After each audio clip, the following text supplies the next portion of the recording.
Hello friends, இன்றைக்கி நம்ம sleeve design தான் இந்த வீடியோவில் பார்க்க போகிறோம்.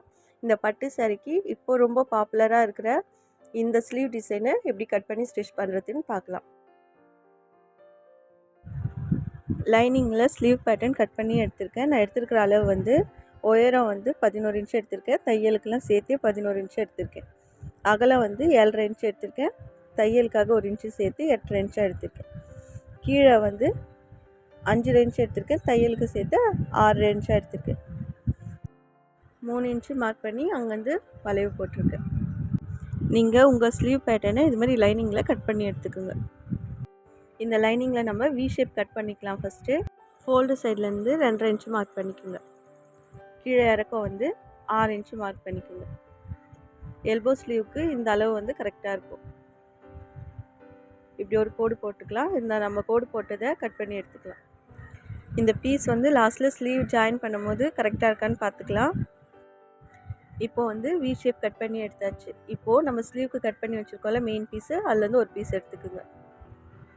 மெயின் பீஸோட நல்ல பக்கம் மேலே இருக்க மாதிரி இப்படி போட்டுக்குங்க. ராங் சைடு கீழே இருக்க மாதிரி வச்சுக்கோங்க. கட் பண்ணி வச்சுருக்க லைனிங் பீஸை அது மேலே இப்படி கரெக்டாக வச்சுக்கோங்க. வச்சுட்டு நம்ம 6 இன்ச்சு கொடுத்து திருப்போம்ல, அது மாதிரி தான் திருப்ப போகிறோம். இப்போ நம்ம கரெக்டாக வச்சுருக்கோமான்னு நம்ம கட் பண்ணியிருக்கோம்ல சென்டர், அதை வச்சு பாருங்கள். ஏன்னா ஒரு சிலர் வந்து இழுத்து இப்படி வச்சுருப்பாங்க, விரிவாக இருக்கிற மாதிரி. கரெக்டாக அதை டிஸ்டர்ப் பண்ணாமல் அப்படியே வச்சுக்கோங்க. குண்டூசியால் இது மாதிரி குத்திக்குங்க. துணி வந்து விலகாமல் இருக்கும்.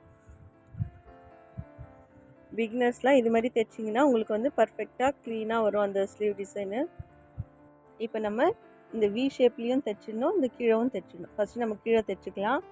நார்மலாக லைனிங் ஸ்லீவெல்லாம் 6 இன்ச் அளவில் தைச்சி திருப்போம்ல, அது மாதிரி தைச்சிக்கலாம்.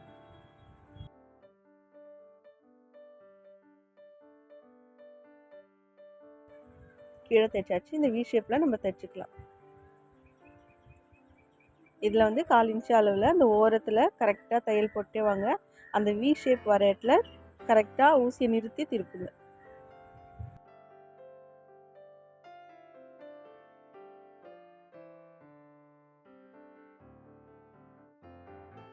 இப்போது இந்த வி ஷேப்பில் இருக்கிற இந்த துணியை நம்ம கட் பண்ணி விட்டுக்கலாம். அந்த 1/4 இன்ச்சு துணி விட்டுருக்கோம்ல, அது வரைக்கும் இப்படி கட் பண்ணிக்குங்க.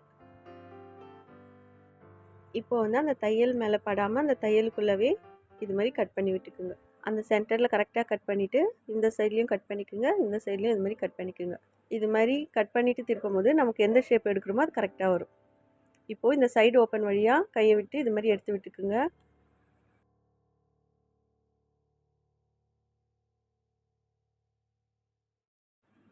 இப்படி எடுத்து விட்டதுக்கப்புறமா இதை நல்லா இப்படி இழுத்து ப்ரெஸ் பண்ணி விட்டுக்குங்க. அப்படி இல்லைன்னா அயன் பண்ணி எடுத்துக்குங்க. இப்போது இதை திருப்பி விட்டுட்டு அந்த லைனிங் மேலேயே நம்ம தையல் போட்டு எடுத்துக்கலாம்.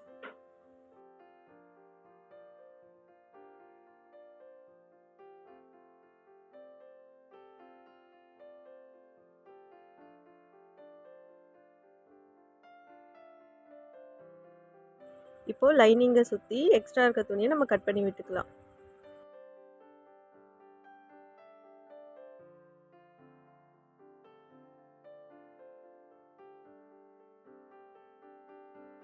இப்போது சாரியோட கிளாத்தை இது மாதிரி கட் பண்ணி வச்சுக்கோங்க. நான் நீளம் வந்து 7.5 இன்ச்சு இருக்கிற மாதிரி எடுத்திருக்கேன். அகலம் வந்து இது 2ஆக ஃபோல்டு பண்ணால் 11 இன்ச்சு இருக்கிற மாதிரி எடுத்திருக்கேன். நமக்கு ஒரு ஸ்லீவுக்கே இவ்வளோ தேவைப்படுறதுனால சாரீ பெருசாக இருந்தால் அதில் கட் பண்ணி எடுத்துக்கோங்க. இல்லைனா இதே கலர் துணி வாங்கி கூட நம்ம இது மாதிரி தைச்சி எடுத்துக்கலாம். இல்லைனா சாரியில் வர துணியிலே தான் இந்த டிசைன் வைக்கணுன்னா நீங்கள் சாரியிலேருந்து கட் பண்ணிவிட்டு கூட ஒரு 1/2 மீட்டர் வந்து கடையில் வாங்கி அது சாரியோட உள்பக்கமாக அட்டாச் பண்ணிக்கலாம். இப்போது சென்டர் மார்க் பண்ணிக்கோங்க. சென்டர் மார்க் பண்ணிவிட்டு அந்த சென்டர்லேருந்து அந்த சைடில் 2 இன்ச்சு கேப் விட்டு மார்க் பண்ணிக்கோங்க. அதே மாதிரி இந்த பக்கத்துலையும் 2 இன்ச்சு கேப் விட்டு மார்க் பண்ணிக்கோங்க. இப்போ அந்த சென்டர் அப்படியே வச்சுடுங்க. அது பக்கத்தில் 2 இன்ச்சு மார்க் பண்ணல, அந்த துணியை எடுத்து அப்படியே இப்படி ஃபோல்டு பண்ணி அந்த சென்டர் மேலே இப்படி வச்சுக்கோங்க. இதே மாதிரி நம்ம மேலேயும் பின் பண்ணிக்கலாம். நீங்கள் பின் பண்ணிக்கிட்டிங்கன்னா உங்களுக்கு ஈஸியாக இருக்கும் ஸ்டிச் பண்ணுறதுக்கு. இதே மாதிரி நம்ம 2 இன்ச்சு மார்க் பண்ணி ஃபோல்டு பண்ணதை அப்படியே இப்படி எடுத்துகிட்டு வந்து வச்சு சென்டரில் வச்சு குண்டூசியால் பின் பண்ணிக்கோங்க. கீழே ஒன்று மேலே ஒன்று வச்சுக்கோங்க.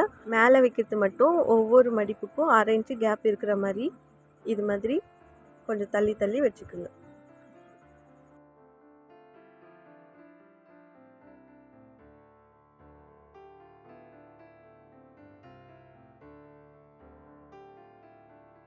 இப்போது ஒரு பக்கம் எடுத்துகிட்டோம். இங்கே கீழே வந்து தையல் போட்டு விட்டுக்குங்க. தையல் போட்டு அந்த குண்டூசியை கீழே மட்டும் எடுத்துக்கோங்க, மேலே அப்படியே இருக்கட்டும். சில துணியில் ஈஸியாக அப்படி ஃபோல்டிங் வரும், ஒரு சில துணியில் கொஞ்சம் இது மாதிரி பின் பண்ணி தான் வைக்கிற மாதிரி இருக்கும். அந்த பக்கம் எப்படி வச்சோமோ அதே மாதிரி இந்த சைட்லேயும் சென்டரை பார்த்த மாதிரி அந்த ஃபோல்டு இருக்கிற மாதிரி வச்சுக்கோங்க.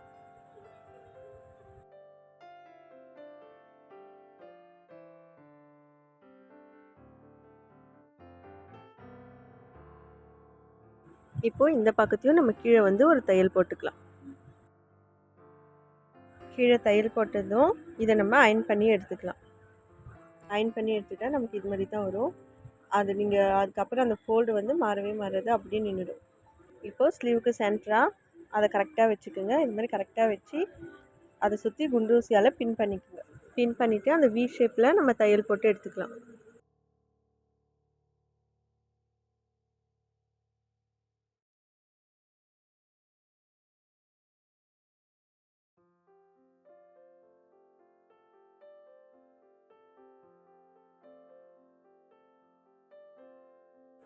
இப்போது சென்டர் பீஸை கரெக்டாக வச்சு சரியாக இருக்கான்னு பார்த்துக்குங்க. மேல் பக்கமாக தையல் போட்டு எடுத்துக்கலாம்.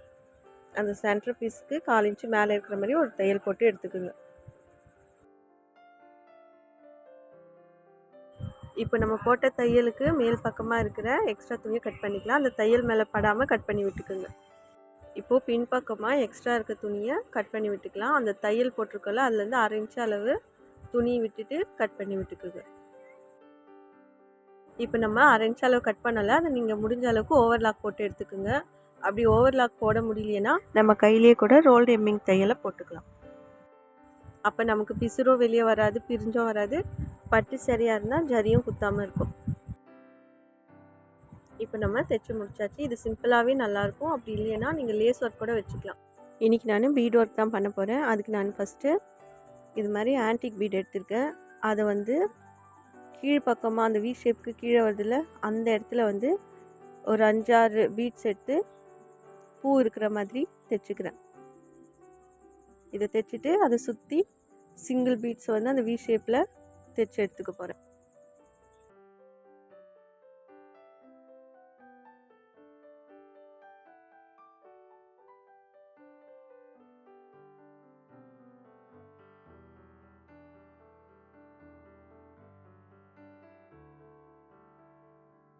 இப்போ பூ மாதிரி தைச்சதுக்கப்புறமா பின்பக்கமாக திருப்பி அது 2-3 தையல் போட்டு முடிச்சிடுங்க.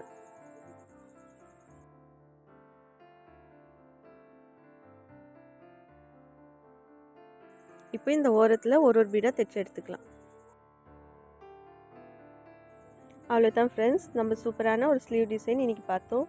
இந்த வீடியோ உங்களுக்கு பிடிச்சிருந்தா லைக் பண்ணுங்கள், ஷேர் பண்ணுங்கள், சப்ஸ்கிரைப் பண்ணுங்கள். தேங்க்ஸ் ஃபார் வாட்சிங்.